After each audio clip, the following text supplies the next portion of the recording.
আওয়ামী লীগকে বাদ দিয়ে বাংলাদেশে কোনো বিশ্বাসযোগ্য গ্রহণযোগ্য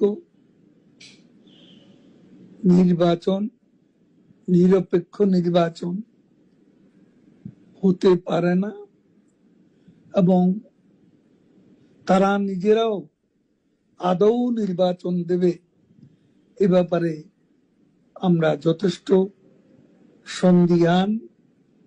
নির্বাচনের নামে আজকে তাদের যে অশুভ অ্যালায়েন্স, এই অ্যালায়েন্সকে নিয়ে তারা আজ সংস্কারের নামে গোটা জাতিকে বিভ্রান্ত করছে।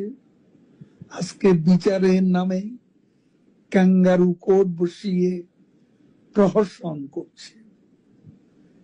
এই ধারা আমরা গুড়িয়ে দেব এবং এর বিরুদ্ধে আমাদের প্রতিরোধ চলবে।